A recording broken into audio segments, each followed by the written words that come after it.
The day Marcella Langley buried her second husband, she told the preacher she was done with love, and the preacher, knowing what she had been through, did not argue with her. That was in the spring of 1882, when the dust of Calhoun Creek, Texas, was just beginning to settle after a hard winter that had taken 3 cattle ranchers, 1 schoolteacher, and 2 men who had simply wandered in from nowhere and never wandered out again. Marcella had lost Thomas Langley to a fever that came fast and left nothing behind but a cold body and a pile of debts she spent the better part of 18 months paying down. Before Thomas, there had been Robert Hale, her first husband, who had died when his horse threw him near the canyon ridge not 3 miles from their homestead. She had been 22 when Robert died. She was 26 when she lost Thomas. By the time she turned 28, Marcella Langley had decided, with the calm certainty of a woman who had looked grief square in the eye twice and was not interested in a third meeting, that she would live the rest of her life on her own terms, in her own house, on her own land, and she would be just fine about it. And she was, mostly. She ran a small but respectable boarding house on the eastern edge of Calhoun Creek, a 2-story structure with a wide front porch and 6 rooms upstairs that she kept clean and warm and priced fairly. She grew a kitchen garden that the whole town respected, baked bread on Tuesdays and Fridays, and played the piano at the church on Sunday mornings, though she would have been the last to call herself a religious woman. She had 3 hens named after Roman empresses, which amused her greatly and confused the Reverend Dalton considerably whenever he stopped by for his weekly cup of coffee. She had a good rifle above the mantel, a dog named Augustus who was part hound and part laziness, and a reputation in Calhoun Creek for being one of the most capable, independent, and quietly formidable women anyone in 2 counties had ever had the pleasure of knowing. Men had tried, naturally.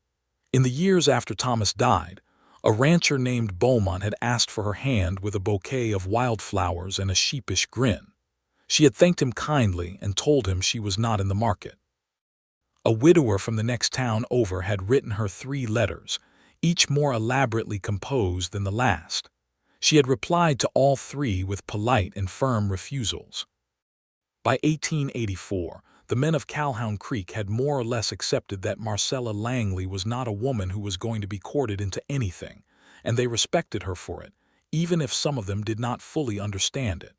She was, by every measure she could think of, content, not happy in the dizzy, breathless way of young girls dreaming about weddings, not sad in the dark, hollow way of women who had given up, just content, settled, sure of herself, in a way that felt solid as the limestone ridges that bordered the creek. She had her work, her house, her garden, her dog, and the particular peace that comes from needing no one to complete you because you had already done the completing yourself. She said as much to her closest friend, a woman named Delia Prout who ran the dry goods store with her husband Frank, one warm evening in late September of 1884. While the 2 of them sat on Marcella's porch watching the sun go down behind the mesquite trees in shades of copper and pink that God must have invented on one of his more generous days. "You really do not miss it?" Delia asked, not unkindly, her hands wrapped around a cup of tea that had gone lukewarm. "The company, I mean, the having of someone." Marcella considered the question seriously because she was a woman who took serious questions seriously. She watched Augustus roll over in the yard and sneeze at a passing moth. She listened to the distant sound of someone playing a fiddle somewhere down near the saloon. "I have made my peace with it," she said finally. "That is the honest answer. I am not looking for it. I am not waiting for it. I have made my peace." Delia looked at her for a long moment with the kind of expression that suggested she believed her and was not entirely sure she should. "All right," she said, "but you are only 28, Marcella." 28 and quite satisfied, Marcella said, and smiled and meant it. She did mean it. She truly did. And then on the first Tuesday of October 1884, Joseph Barnett rode into Calhoun Creek on a bay horse with a busted saddle bag, a week's worth of road dust on his coat, and a letter in his breast pocket from a man named Horace Greer who owed him $63 and had last been seen in this part of the county before apparently vanishing into the landscape. Joseph Barnett was 32 years old, born in Missouri, raised in Kansas, and shaped by a decade of working cattle drives up the Kishom Trail before a bad fall off a horse near Abilene had convinced him that perhaps his calling lay in something that did not routinely require him to chase bovines across open prairie at full gallop. He had spent the last 4 years as a deputy marshal in a small town called Ridgeback, 50 miles north of Calhoun Creek, and he had come south not on any official business, but on personal business, following the thread of a debt owed to him by a man he trusted who had apparently trusted him back insufficiently. He was not a particularly dramatic-looking man, which was perhaps the first thing Marcella noticed when he appeared at her front door asking about a room. He was tall, broad across the shoulders in the way of men who had spent their lives doing physical work, with dark hair that wanted cutting and brown eyes that were warm and direct, and looked at her like he was paying actual attention. He had a marshal's badge pinned to his vest out of habit, she would later learn, even though he was not technically on duty. He had a scar along his jaw from a knife fight he said had been entirely someone else's fault. He had the kind of hands that had worked hard for a long time, and the kind of quiet in him that comes not from shyness but from having nothing to prove. He took off his hat when she answered the door, which she noted, because not all of them did. "Ma'am," he said, "I was told in town that you might have a room available. I'm hoping to stay a few days, maybe a week. I would pay in advance and would not be any trouble." Marcella looked at him the way she looked at all prospective boarders with calm and thorough assessment. "You eat breakfast?" "Yes, ma'am. It is included in the rate. I serve it at 7 in the morning. If you sleep past 7, you do not get breakfast." "I do not cook twice." "Understood. No drinking on the premises. If you want a drink, the saloon is 2 blocks west." "I do not drink," he said, and said it simply, not like a man who was proud of it, just like a man stating a fact. "No visitors after 9 in the evening." "I do not know anyone in this town," he said. "I am not expecting visitors." She studied him another moment. He stood there and let her study him, which she also noted, because men who had something to hide generally fidgeted. "$1.50 a night," she said, "or $8 for the week if you are staying that long." "I will take the week rate," he said, "and if I end up staying longer we can renegotiate."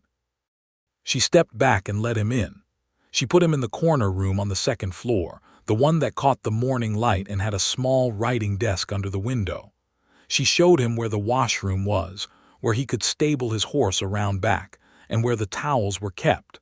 She told him supper was at 6 if he wanted it, 50 cents extra, and that she made a decent beef stew. He said that sounded fine.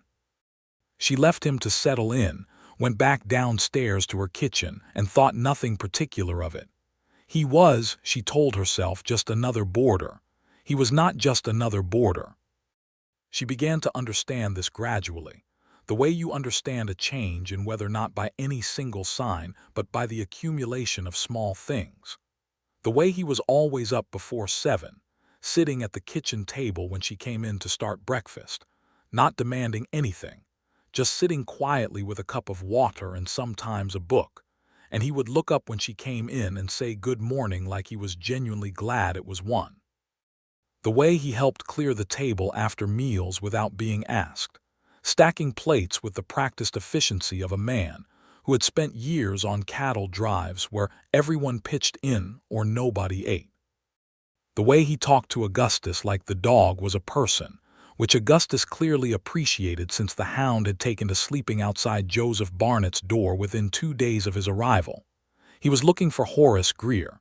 He explained at supper on his 2nd night, when Marcella asked, because she was a direct woman who found it easier to simply ask than to speculate. He had been friends with Greer for going on 12 years. They had worked drives together. Greer had borrowed money from him in a hard stretch 2 years ago and had been sending partial repayments faithfully until 6 months ago when the repayments had stopped and the letters had stopped, and no one in Ridgeback seemed to know where Greer had gone. "You came all this way for $63, she asked. "I came because I wanted to know he was all right," Joseph said. "The $63 is secondary." She looked at him over her coffee cup. "That is an unusually loyal thing to do." "He would have done it for me," Joseph said simply. She thought about that for a while after supper, while she was washing the dishes and listening to the night sounds outside her kitchen window.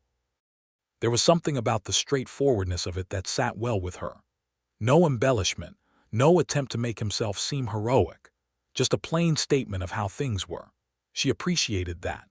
He spent his days asking around town about Greer, talking to the men at the livery stable and the saloon and the general store, following small threads with the patient, methodical determination of a man who had spent years as a lawman and understood that most things became clear if you kept looking. He was courteous to everyone he met, which Calhoun Creek noticed, because courtesy was not always the first quality strangers brought through town. Delia Prout mentioned him to Marcella on Thursday morning when Marcella came in to buy flour and dried beans. "That boarder of yours," Delia said, leaning on the counter with the expression of a woman who has interesting intelligence to convey. "Frank says he was in here yesterday asking about a man named Greer. Polite as you please. Frank liked him." "Frank likes everyone," Marcella said. "Frank does not like everyone," Delia said, which was true. Frank Prout was a man of particular opinions about people, and his opinion of Joseph Barnett, delivered at the supper table, had apparently been favorable. "He said that man has good eyes," Frank's words. "He said that man has good eyes and means what he says." "He is a former deputy marshal," Marcella said, as though this explained everything, and then put her flour on the counter and changed the subject. But she thought about good eyes for the rest of the morning. On Friday, something happened that she had not anticipated and would not forget. She had been in the garden when she heard a commotion in the alley behind her property. It was not a violent commotion, more the kind of raised voices that mean a disagreement is escalating towards something unfortunate. She had come around the side of the house to find a man she recognized as Cal Denton, a local ranch hand known for drinking too much and thinking too little, attempting to relieve a Mexican boy of perhaps 15 of a sack of goods the boy had clearly just bought from somewhere.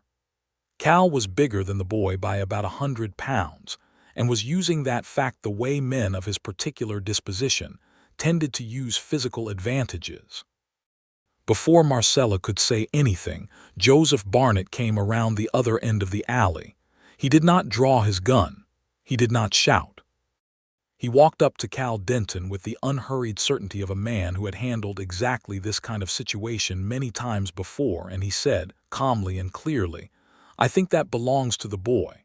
I think you know that, and I think you are going to give it back." Cal turned and looked at him with the belligerent assessment of a man calculating his chances.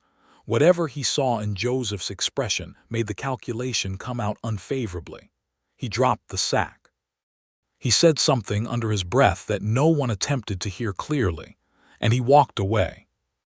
Joseph picked up the sack, handed it to the boy, said a few words to him in Spanish that Marcella did not catch, and the boy thanked him and went on his way. Joseph turned and saw Marcella standing at the corner of the alley watching him. He did not make a production of it. He just nodded like it was an ordinary thing that had happened and walked back toward the house. "Thank you," she said when he passed her. "Nothing needed doing that a decent man would not do," he said, and went inside. She stood in the alley for a moment in the warm October morning and felt something stir in the region of her chest that she had not felt in a long time, and she told it, firmly and with some authority, to sit down. It did not entirely obey. That evening, she made apple pie. She made it because she had apples from the tree in the yard, and because she made apple pie on Fridays sometimes and not for any other reason whatsoever. And she set a slice in front of Joseph at supper and did not say anything about it being specifically for him. He ate it with the focused appreciation of a man who had not had homemade pie in some time, and he looked up at her when he was done and said, "That is the finest apple pie I have eaten in at least 5 years." "It is a straightforward recipe," she said. "Not everything straightforward is simple," he said. She looked at him. He looked back at her. The kitchen was warm and the lamp was lit and Augustus was snoring under the table, and Marcella Langley felt, for the first time in a very long while, something she was entirely certain she did not want to feel. She excused herself and went to do the washing up. He found Horace Greer on Saturday. Greer was alive, which was the main thing, living in a small house on the edge of a homestead about 3 miles outside of town, working as a hand for a family named the Hendersons. He had come down with a bad illness the previous winter that had taken everything he had in the fighting of it and had left him, when he finally recovered, with nothing and too proud to write and say so.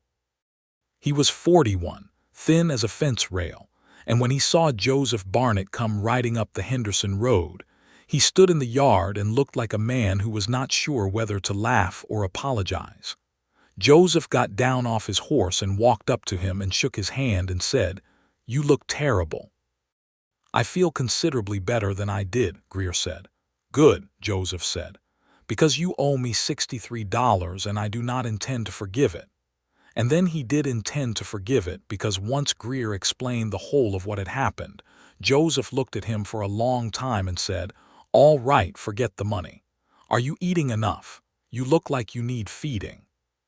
He stayed at the Henderson place for 2 hours, had coffee and sat with Greer and caught up on 12 years of friendship in the compressed, meaningful way that old friends do. And by the time he rode back to Calhoun Creek, it was late afternoon, and the light had gone golden and long across the plains. He told Marcella about it over supper, and she listened, and she thought about a man who had ridden 50 miles to find a friend and forgiven the debt when he got there. "So your business is concluded," she said. "It is," he said. "Then I suppose you will be moving on," she said, and kept her voice perfectly level. He looked at her across the table.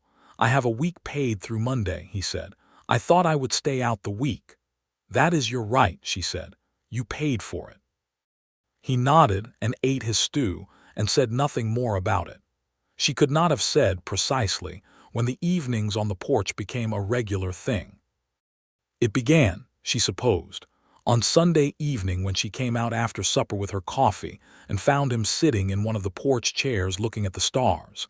And she had sat in her own chair because it was her porch and she would sit there if she pleased.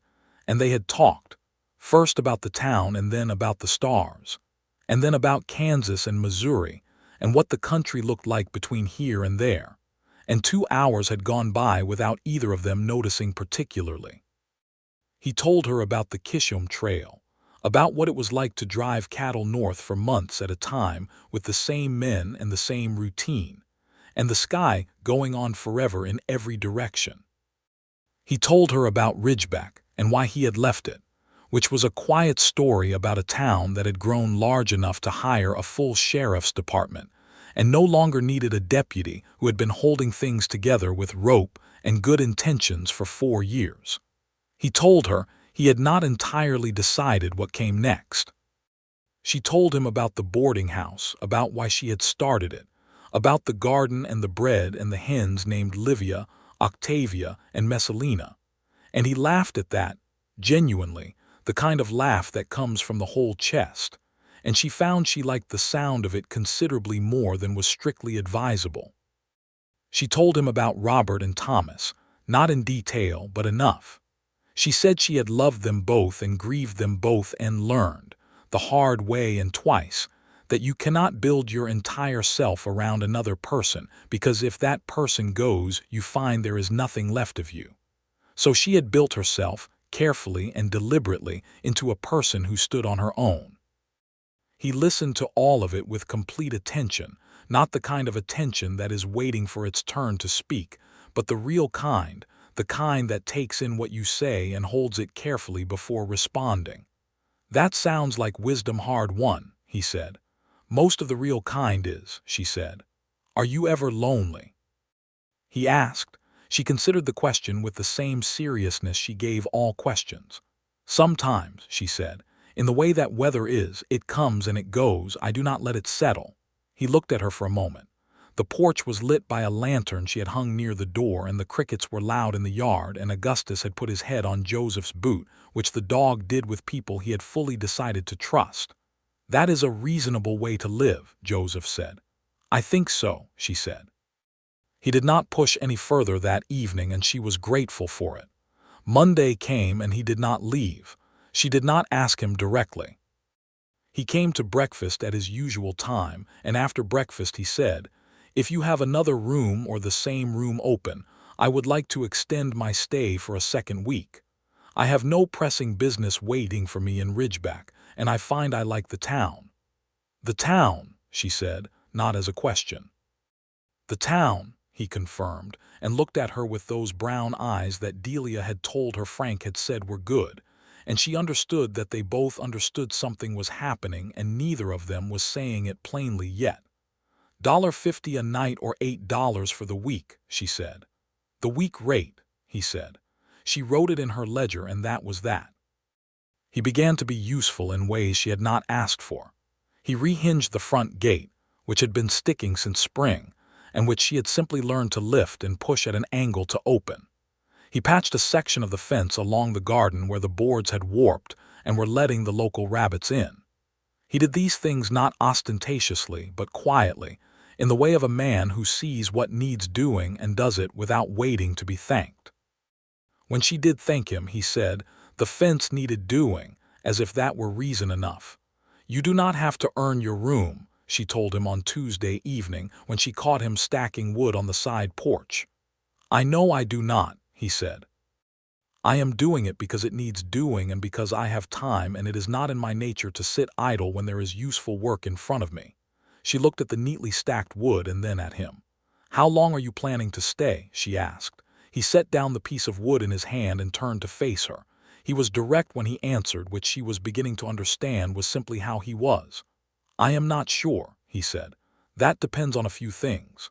"What things?" she asked. He looked at her steadily. "Things I am not entirely sure you want me to say yet," he said. She held his gaze for a long moment.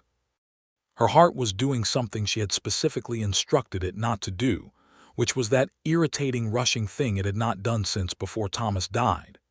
"You may be right about that," she said, and went inside, and did not bring it up again that evening. But she thought about it all through the making of supper, and through supper itself, and through the washing up, and through the reading she attempted before bed and gave up on because the words kept sliding off the page.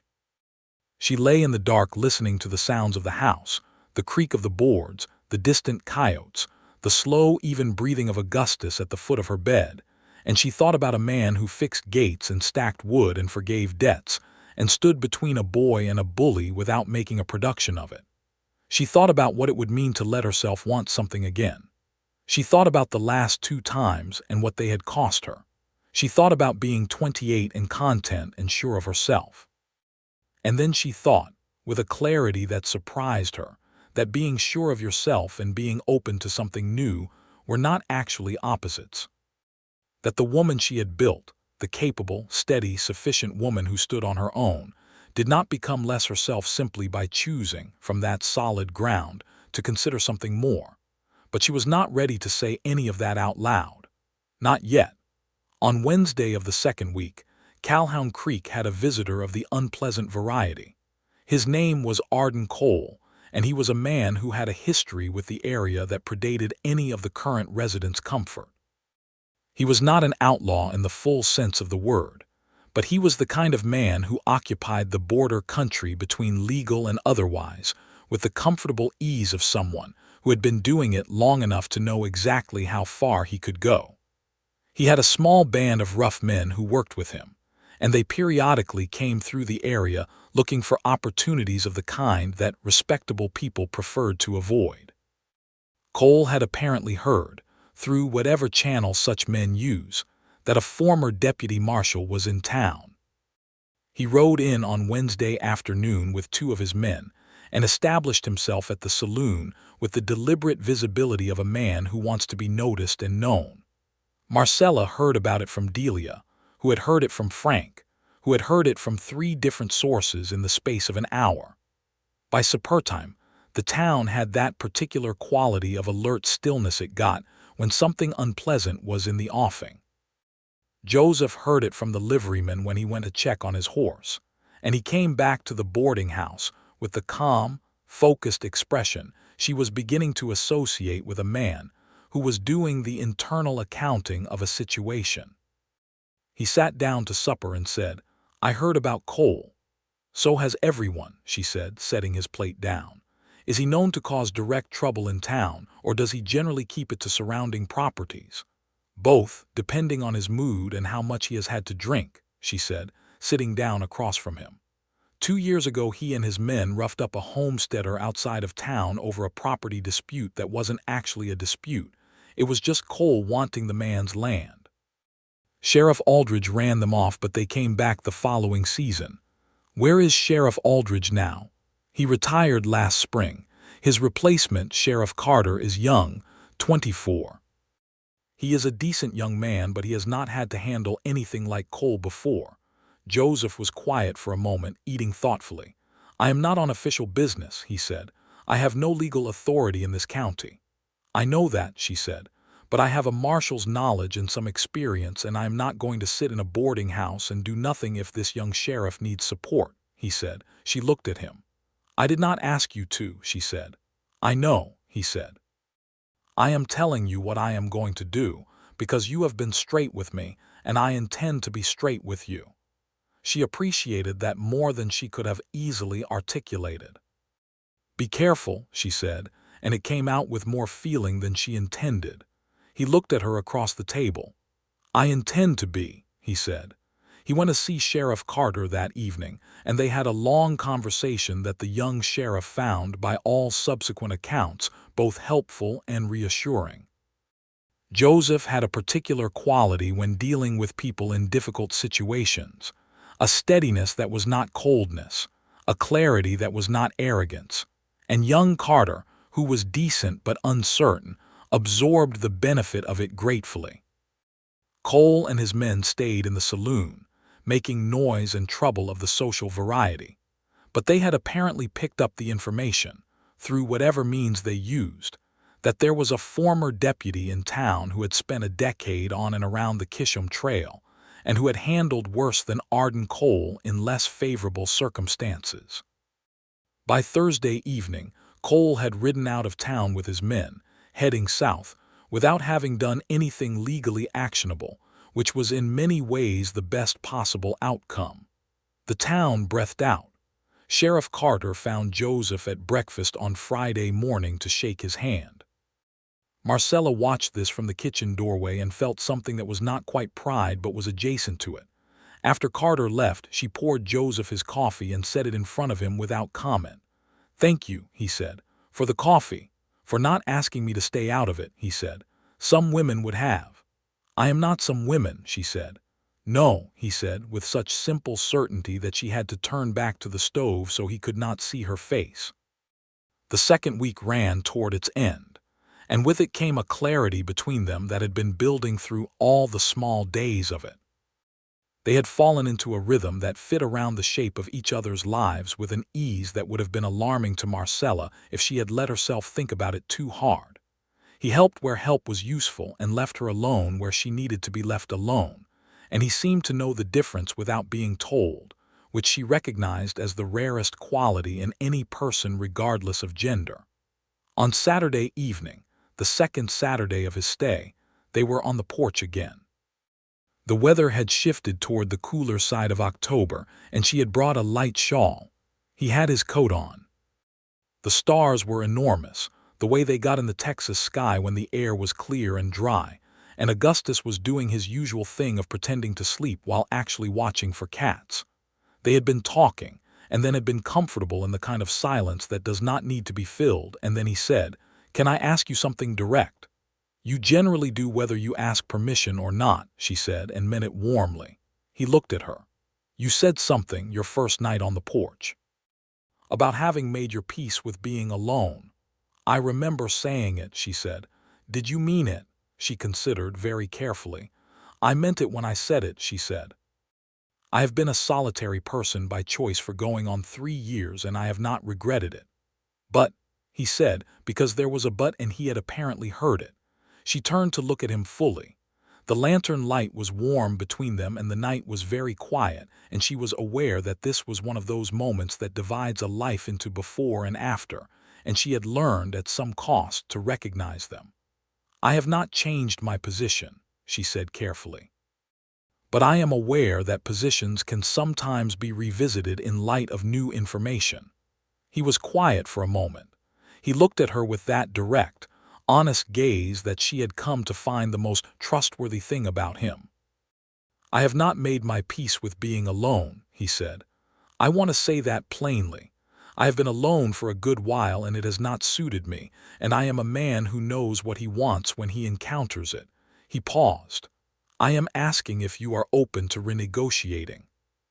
The word hung in the warm October night between them, and she recognized it as the word he had used the very first day about the room rate, and she understood that he had chosen it deliberately and with care, because it was a word that acknowledged her autonomy, that framed the question as a discussion between equals rather than a declaration or a demand. She sat with it for a long time. He let her. He did not rush into the silence or fill it with reassurances. He simply waited with the patience of a man who respected the weight of what he had said. I am not an easy person to be with, she said finally. I am not looking for easy, he said. I am looking for real. I have buried 2 husbands, she said. I carry that, I will always carry it. I would not ask you not to, he said. They were part of your life. That is not something to put aside. I value my independence more than most things, she said. I am not going to become a different kind of woman for anyone, not again. I would not want a different kind of woman, he said. I want the one on this porch. She looked at him. He looked back at her. Augustus between them lifted his head, assessed the situation, and put his head back down with the satisfied air of a creature whose opinion had already been registered and was not felt to be in doubt. You have been here 2 weeks, she said. I know that, he said. That is not very long. No, he said. But I am a person who knows his own mind fairly quickly, and I am not asking you to marry me tonight. I am asking if you are willing to find out what this might be. She was quiet for a long time. The October night settled around them, warm and full of cricket sound, and the stars went on above the mesquite trees without any comment on the matter. I am willing to find out, she said finally. He nodded slowly. That is enough, he said. And it was. For now, it was exactly enough. What followed was a courtship that was unusual in its honesty and beautiful in its particularity. He did not perform. He did not bring elaborate gestures or make declarations that outpaced reality. He simply continued being exactly who he was, and what he was turned out over the days and weeks that followed, to be the specific kind of person that Marcella Langley had never entirely expected to find. A man who made space for her without diminishing himself, who had opinions and stated them, and was not threatened when she disagreed, who found her capable and independent not in spite of those things but because of them. He extended his stay at the boarding house on a weekly basis, and when Calhoun Creek began to make its observances about the situation, neither of them paid it very much attention. Delia Prout was vocal in her approval. Frank Prout said nothing and looked deeply satisfied. The Reverend Dalton prayed in his private way for a happy outcome.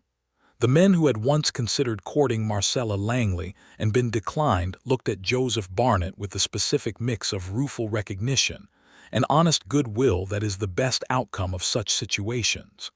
He began riding out with her on Sunday afternoons, when the boarding house was quiet and the kitchen work was done.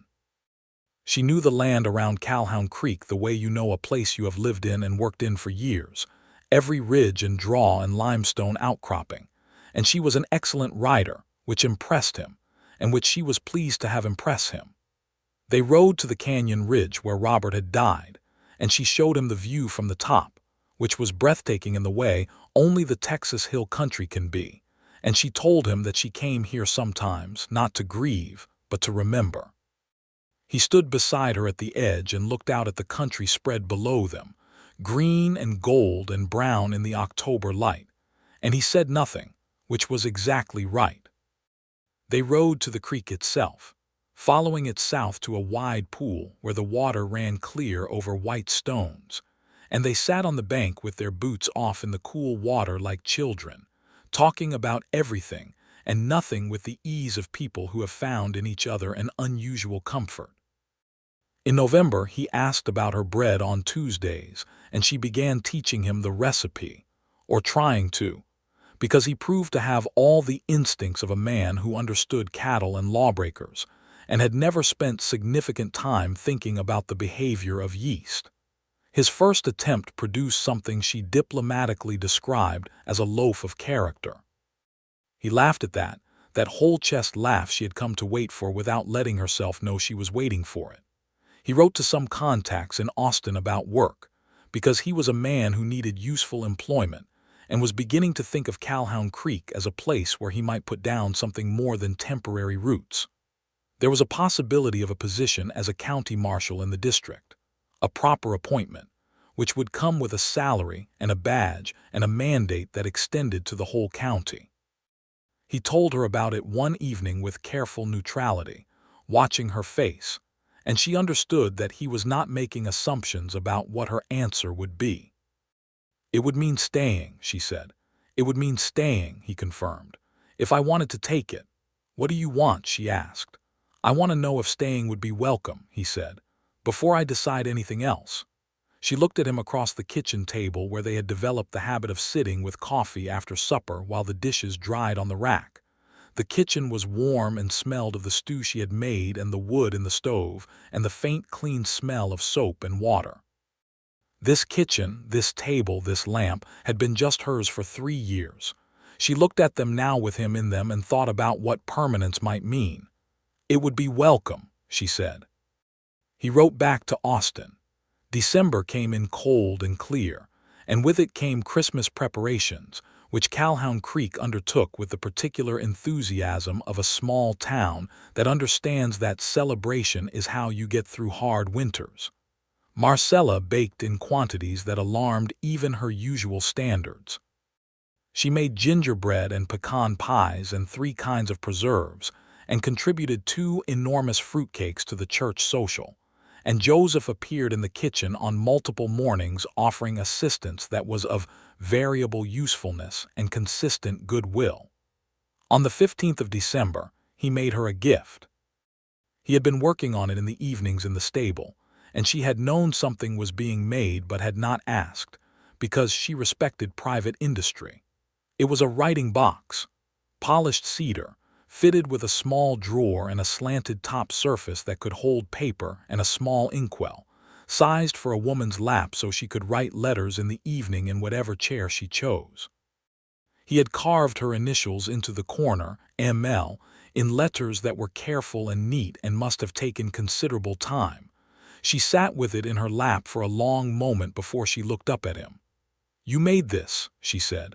"I am better at woodwork than bread," he said.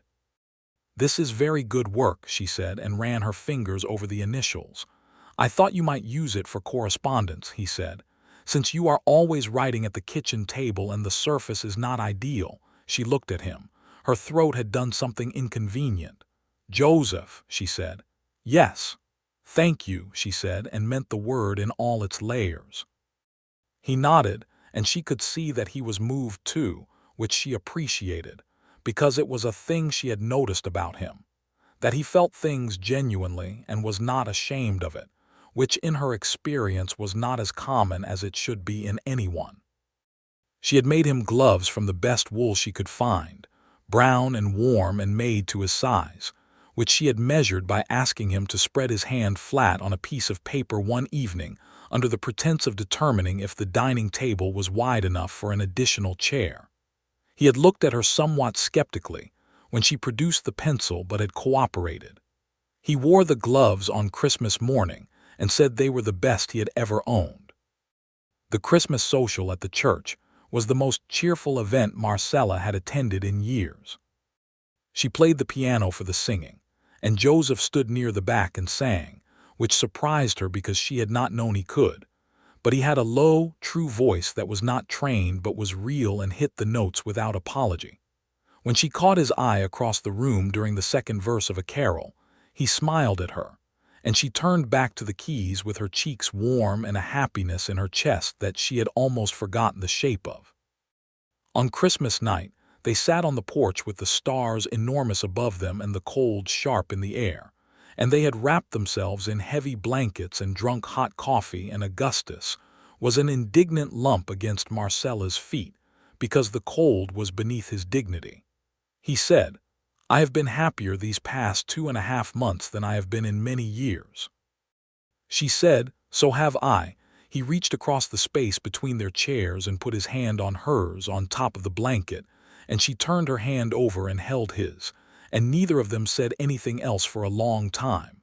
It was enough, more than enough. January brought the confirmation of his appointment as county marshal.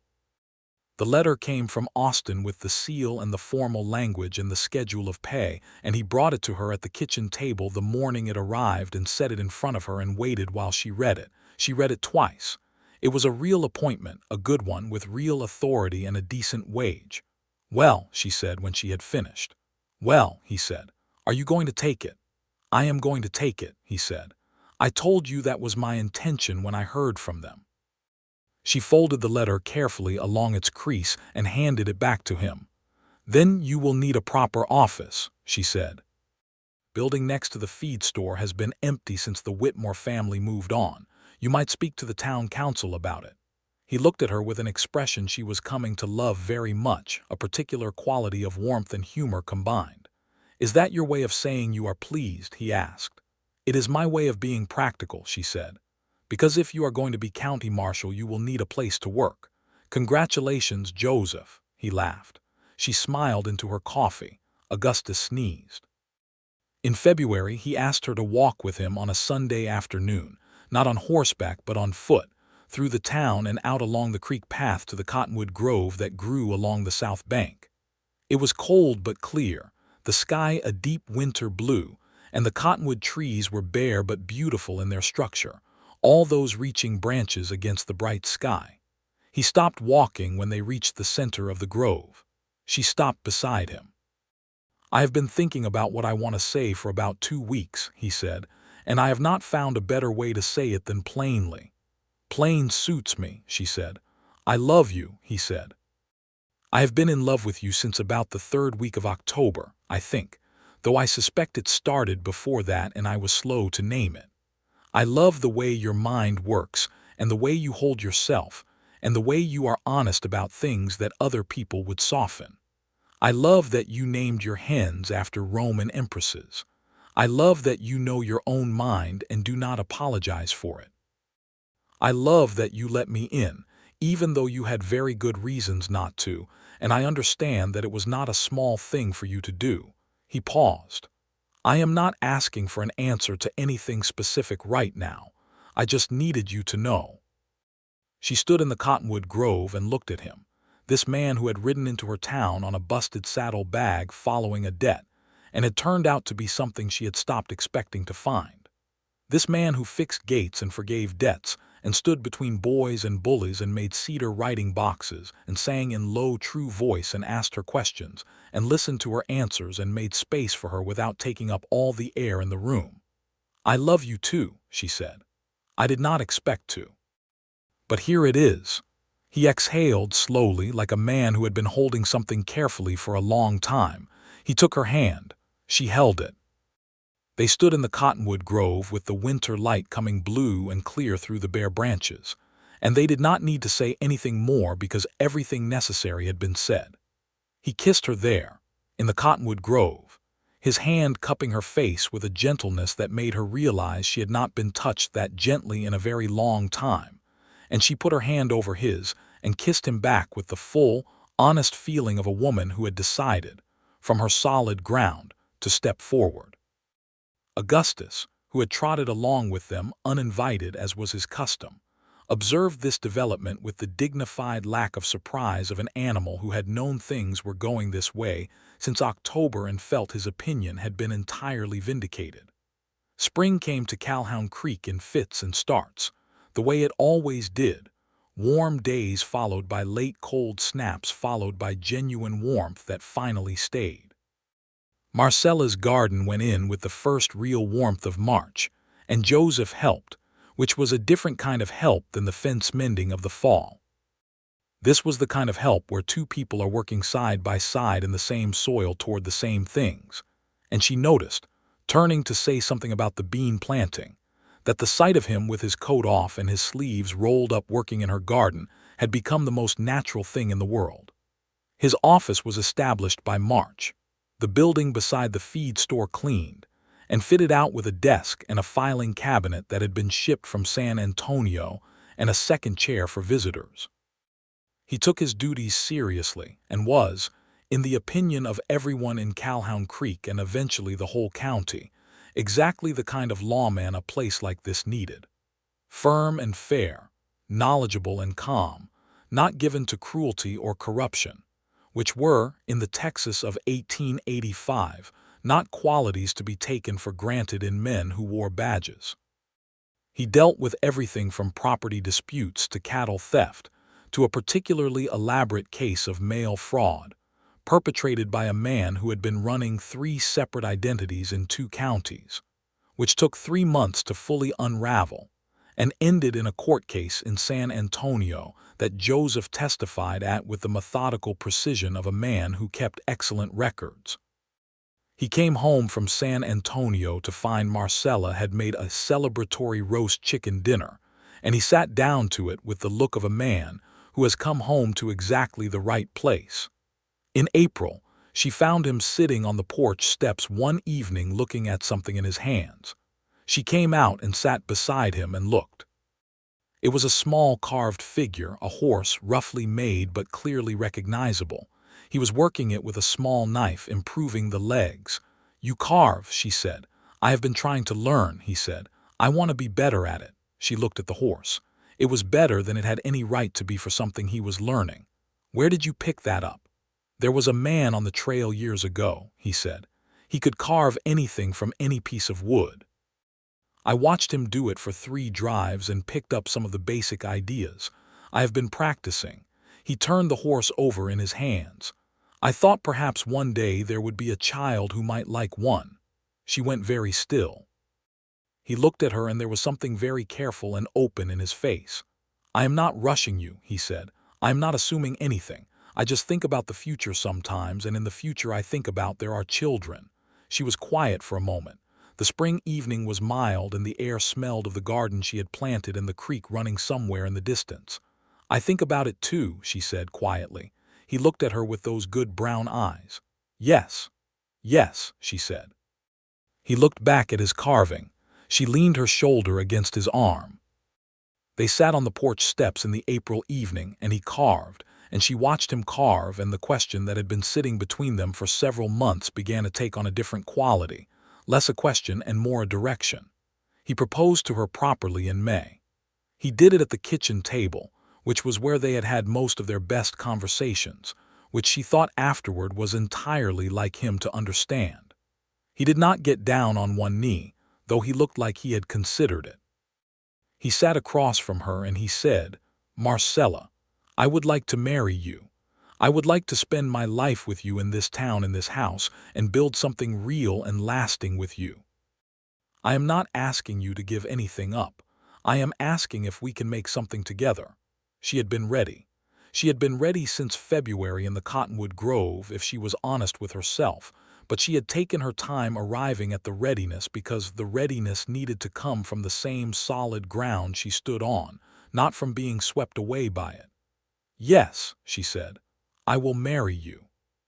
He reached across the table and took her hand, and his grip was warm and certain, and she thought, "This is a thing I am choosing with my whole self. Not from loneliness, not from grief, not from social expectation. From the full, clear-eyed, solid knowledge of who he is and who I am and what we are together." It was the best yes she had ever said. They married in June of 1885 in the church in Calhoun Creek, with the Reverend Dalton officiating and looking more pleased with himself than was perhaps strictly modest, given that he had been praying for this outcome for months. Delia Prout cried at the appropriate moments, and several others. Frank Prout shook Joseph's hand with the thoroughness of a man who had invested considerable esteem in this outcome and was satisfied to see it returned. Horace Greer came down from the Henderson place in a suit he had borrowed and stood in the back with the expression of a man seeing his oldest friend do something right. Marcella wore a dress she had made herself from cream-colored fabric she had ordered from San Antonio, with blue ribbon that matched the October sky she associated with the first real honesty between them. She carried wildflowers from her own garden and walked up the aisle of the church with the same unhurried steadiness she brought to everything. She looked at Joseph standing at the front of the church in his good coat, his hat in his hands, his face so full of feeling and trying not to show all of it at once, and she thought, I know this man. I have chosen this man from a position of knowing. That is a different thing from anything that came before, and it is mine. The ceremony was simple and the vows were traditional, and she meant every word of them, which she had expected to feel strange after everything, but did not. It felt exactly as clear and true as everything about this had felt. The celebration afterward was held in the town square, with tables set out and food contributed by half the town and a fiddle player, named Charlie something, who had apparently been informed that his job was to keep playing until someone told him to stop, which no one did until nearly midnight. Joseph danced with her 3 times and watched her dance with Frank Prout once, and with the Reverend Dalton twice, which produced the funniest sight of the evening, and she laughed so freely and completely that she felt it in her ribs.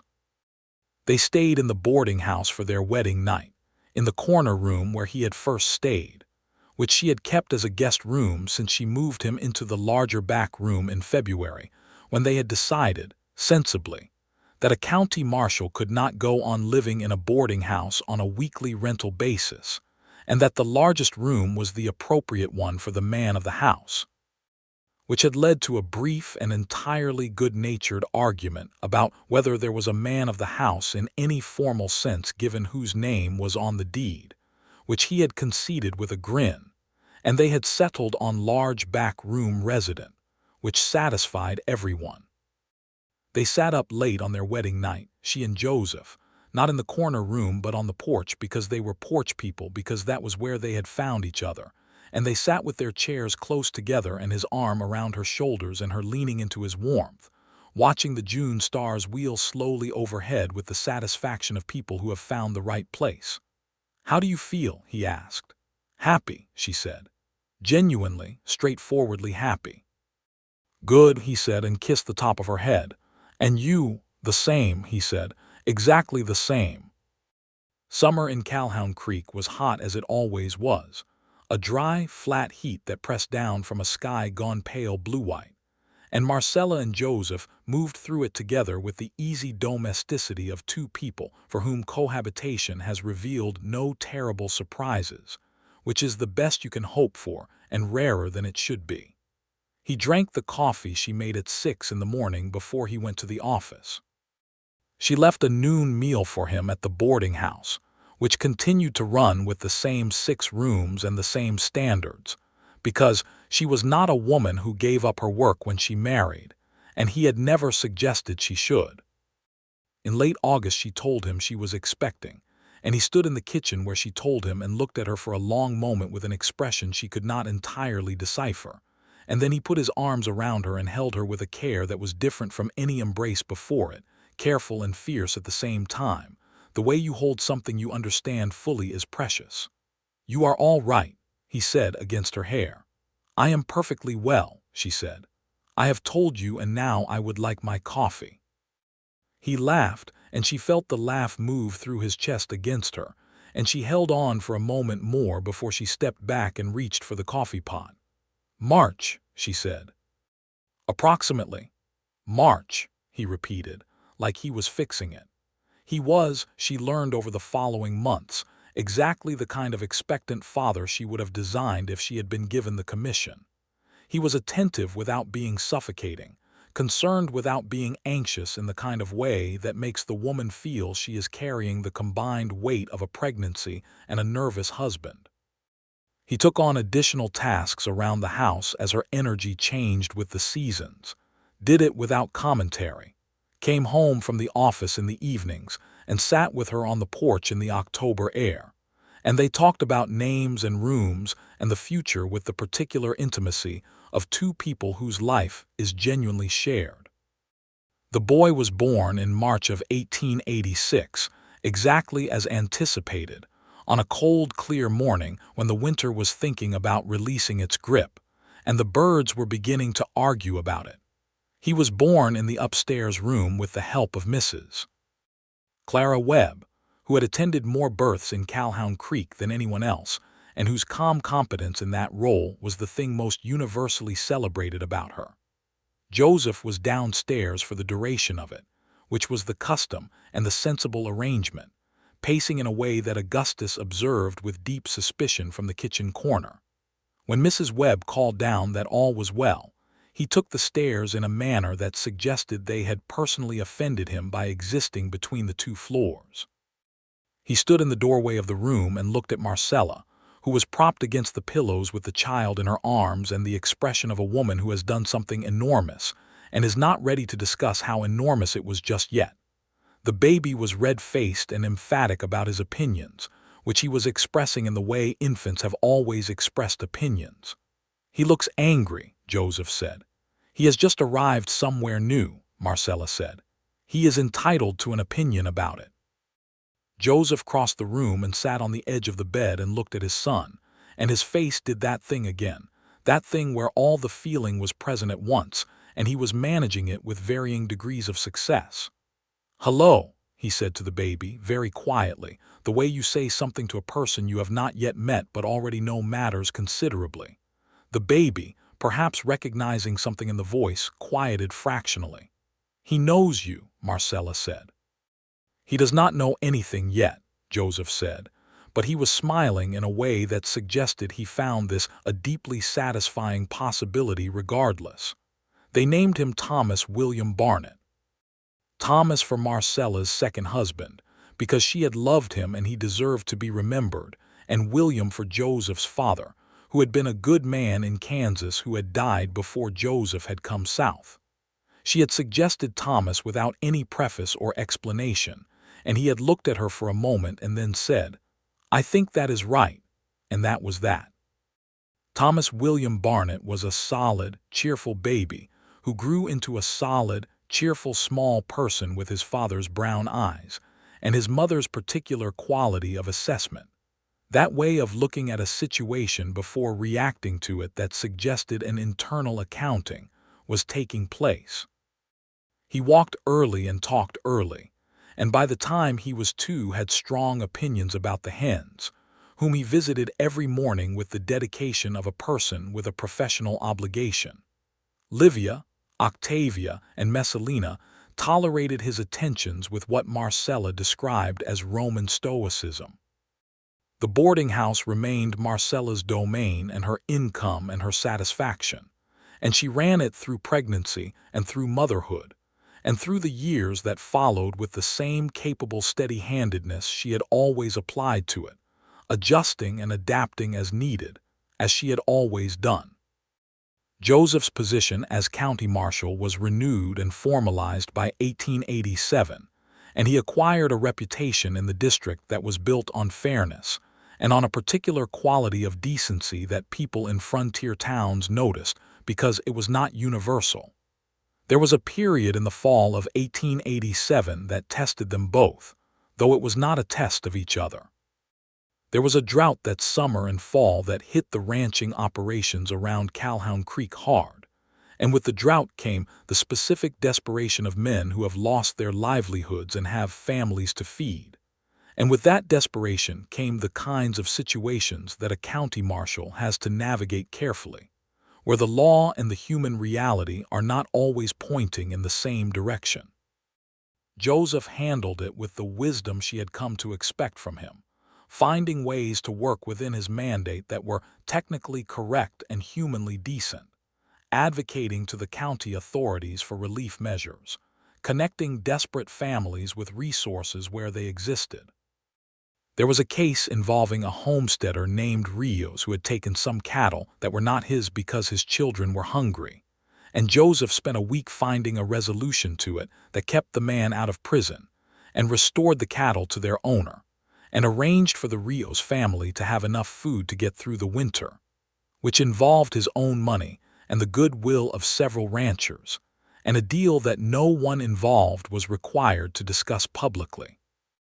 Marcella knew about it because she knew him, and because some of his own money went from the tin box in the kitchen where they kept household funds into whatever arrangement he had made, and she said nothing about it except one evening, "You are a good man, Joseph Barnett."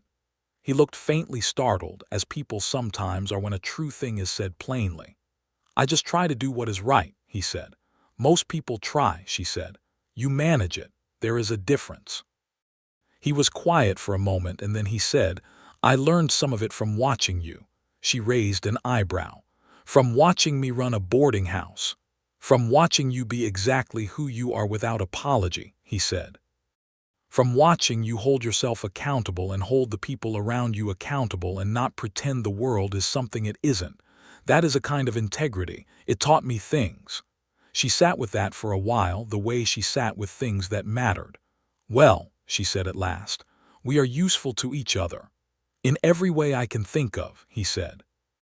1888 arrived, and with it a second child, another boy born in May, with the easy assurance of a second pregnancy and a second labor that was, Mrs. Webb observed, considerably more straightforward than the first. Joseph was downstairs again, though with markedly less pacing, and Augustus had departed this world the previous November at the impressive age of 12. And was represented in his absence by a young hound they had acquired in the spring and named Tiberius, who had none of Augustus's wisdom but considerable enthusiasm. This child was dark-haired like his father and loud about his opinions from approximately the first moment, and they named him James Robert Barnett, Robert for Marcella's first husband, because she felt that fairness required it, and James because it was a good solid name that had no drama attached to it. Thomas, who was 2 when James arrived, received his brother with the philosophical equanimity of a child who has been prepared thoroughly, and who instinctively understood that this small loud creature was going to be a significant feature of his landscape going forward. He inspected James with the same careful assessment his mother applied to most things, and then looked up at Marcella and said, "He is very small." "You are also very small," Marcella said. "It passes." Thomas considered this and appeared to find it satisfactory. 2 boys. Joseph had looked at James in his arms on that May morning with the same undisguised wholeness of feeling he had looked at Thomas with, and Marcella had watched him from the bed and thought, "This man is entirely present for his life," which is not something that can be said for everyone, and which she had come to consider one of the most significant things about him. The boarding house in those years was a full and lively establishment, because Calhoun Creek was growing. The railroad had come 20 miles closer by 1887, and with the railroad came new commerce and new people and new needs, and more people passing through meant more need for decent lodging than the saloon's back rooms could supply. She had added 2 more rooms to the house by 1888, and by 1889 she had more bookings than she sometimes had room for, which was the kind of problem she considered fortunate to have. She hired a young woman named Rosa, fresh from San Antonio with excellent references and a fierce intelligence, to help with the cleaning and the morning meals, and Rosa turned out to be one of the best decisions Marcella had made in some years. Because Rosa's efficiency and good humor and her gift for managing difficult boarders with a smile that suggested she was being perfectly pleasant while actually being entirely firm meant that the boarding house ran with a smoothness that freed Marcella for the parts she most enjoyed: the cooking, the management, the relationships with long-term boarders, and the particular pleasure of sitting with her books in the evening when the house was settled.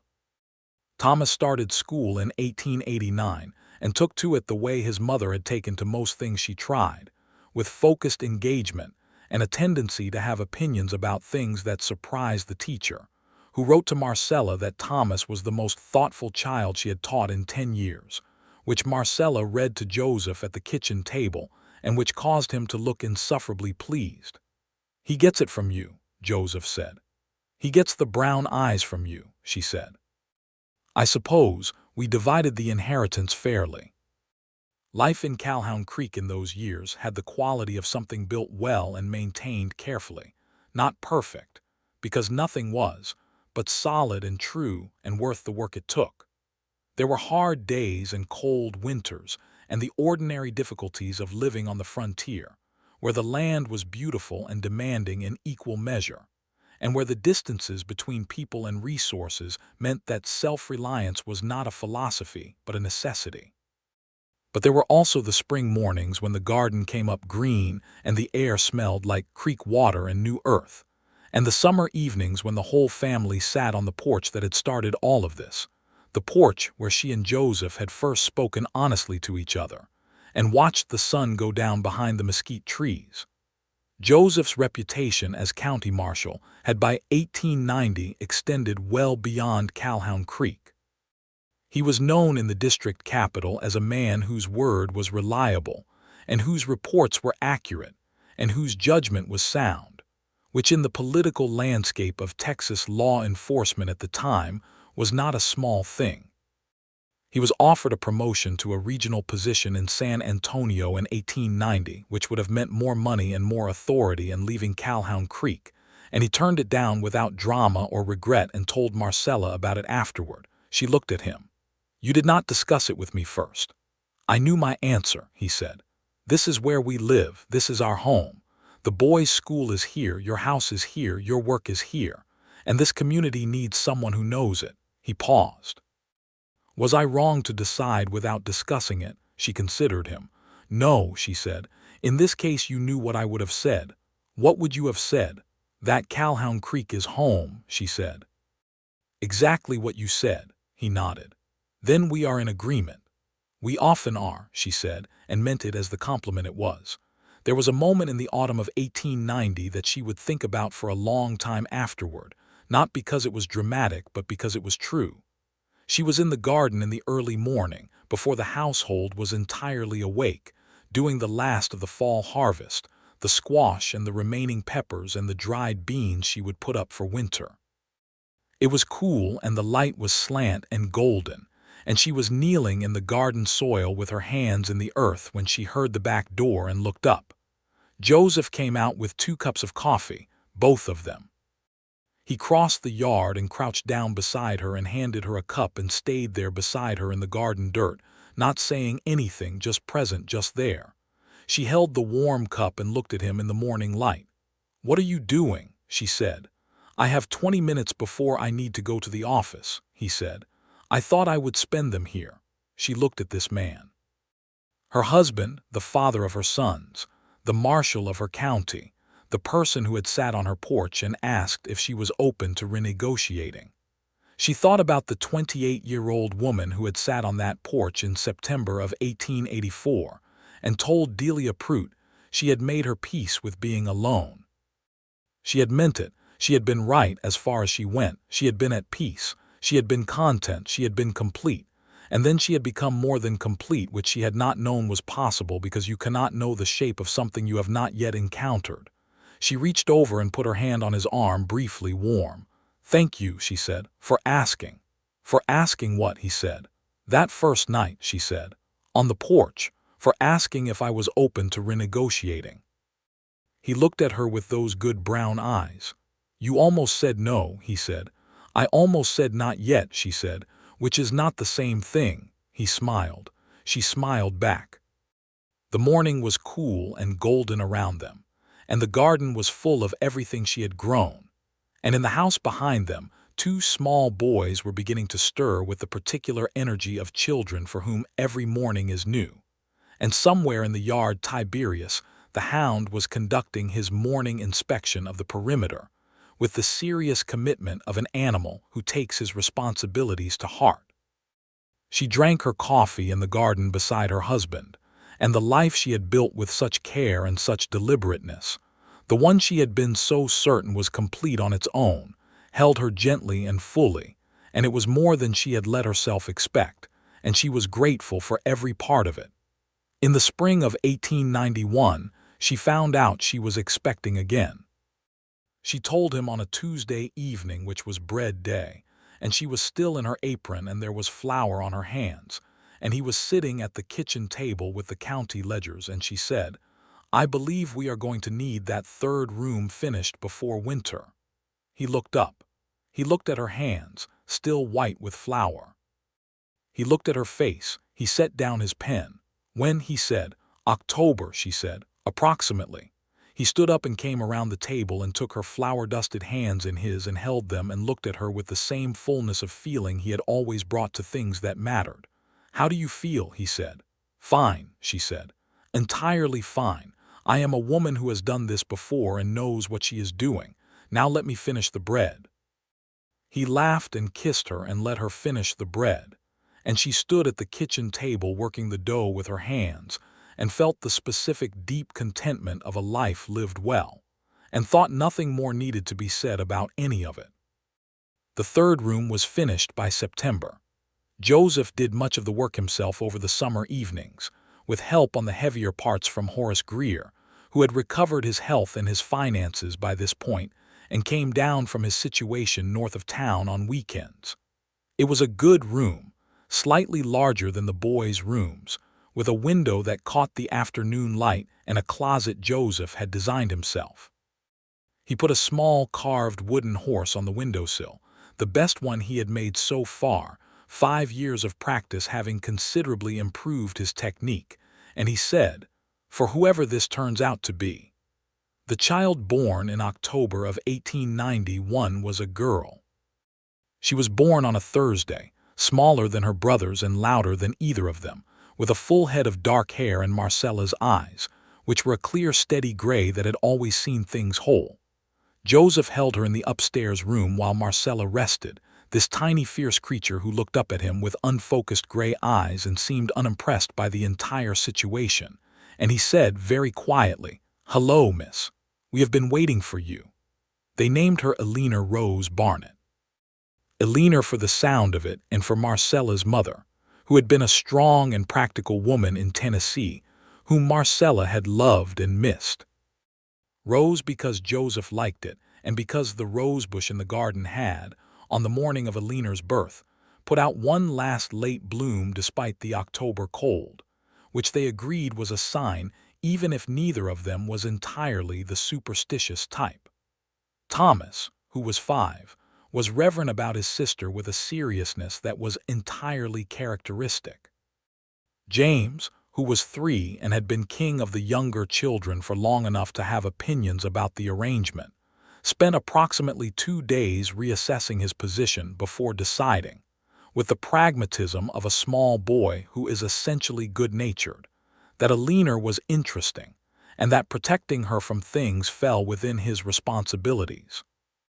Marcella watched her sons with their sister and felt something she could only describe as rightness, the sense that the thing assembled in this house was exactly what it was supposed to be. The boarding house went on. The marriage went on. The county marshalship went on. The garden went on.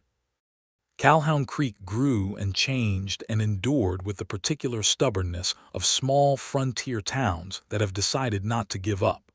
And the Barnett family was part of its fabric in the way that people who stay and work and put in their time and care about a place become part of its fabric.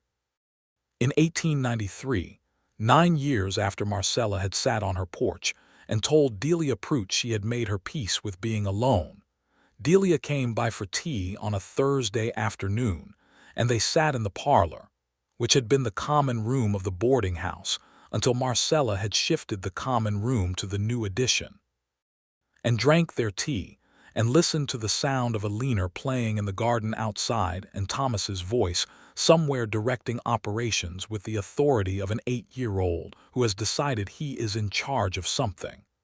"Do you remember what you told me?" Delia asked. She had aged gracefully. Frank's hair was entirely gray now, and the dry goods store had a second counter and a young man who ran the storeroom because they had more inventory than Frank could manage alone. I remember everything I have ever told you, Marcella said. You will need to be specific. You said you had made your peace with being alone, Delia said. September of '84, right here on this porch. Marcella looked out the window at the garden where Alina was chasing something with the focused intensity of a 2-year-old who has identified a target. I meant it, she said. I know you did, Delia said. That was always what I thought was interesting about it. You genuinely meant it. And yet, Marcella said. And yet, Delia agreed, with the satisfaction of someone who had watched an outcome she had always hoped for materialize exactly as it should. He asked me the right question, Marcella said. That was the thing. He did not argue with my peace. He did not tell me I was wrong or that I would change my mind or that I needed something I had not identified. He just said he had not made that peace himself, and he asked if I was open to renegotiating. She turned her teacup in her hands. It left the door in my hands. He just asked if I was willing to open it. And you were, Delia said. Eventually, Marcella said. In my own time and on my own terms, which was the only way it could have worked. Delia smiled at her, the smile of a woman who has been a true friend for years and knows how rare the outcome sitting across from her actually is. Outside in the garden, Alina laughed, a high clear sound in the afternoon air, and Marcella heard Joseph's voice somewhere beyond the gate, coming home from the office at the end of his day, and she heard the gate lift and swing the way it had been swinging properly since the first week he arrived, because he had fixed it in October of 1884 and it had never stuck again. She heard Thomas shout, "Papa," with the particular urgency of a boy who has been waiting all afternoon to tell someone something, and Joseph's low answering voice, and the sound of Alina insisting on being picked up, which she always did and he always did, because she was 2 and he was her father and this was how things went. She heard the front door open and close and the sound of boots in the hall, and then the parlor door opened and he was there, with Alina on his hip and the end-of-day look of a man who has finished a full day and come home to the right place. He looked at her and Delia and said, "I am interrupting." "You are not interrupting," Marcella said. Delia was just leaving. "I was just leaving," Delia confirmed, and stood with the alacrity of a woman who knows when a scene has reached its proper resolution. There was a good deal of parting chat, and the exchange of regards to Frank and the promise of Sunday dinner, and then Delia went out the front door and down the porch steps into the afternoon, and Marcella and Joseph were left in the parlor with Alina between them, and the house quiet around them in the way it got in the late afternoon when everything was settled. Alina had Joseph's nose and Marcella's eyes and opinions belonging entirely to herself, and she patted her father's face with a 2-year-old's complete authority and said something emphatic that was only partially comprehensible as language. "She found a frog," Joseph translated. "Where is the frog now?" Marcella asked. "She released it," he said. "I supervised the release. I believe it was successful." "Good," Marcella said.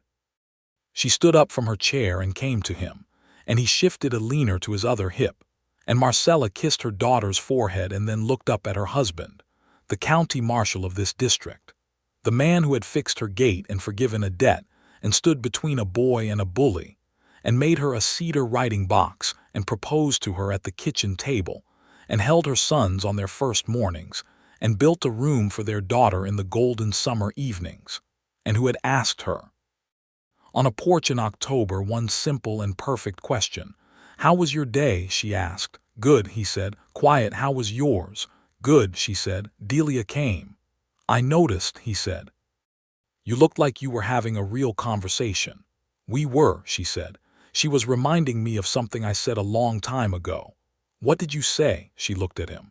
"That I had made my peace with being alone." He looked back at her. Alina had decided that the conversation was insufficient entertainment and had begun an experimental investigation of Joseph's collar button. "And now," he said. "And now I have a considerably better arrangement," she said. The smile that crossed his face was the same one she had been watching for 9 years, the one that came from somewhere real and unguarded, the whole chest kind. "Yes," he said. "We do." She reached up and took a leaner from him, and her daughter went into her arms with the absolute trust of a small child who has never had reason to doubt her welcome.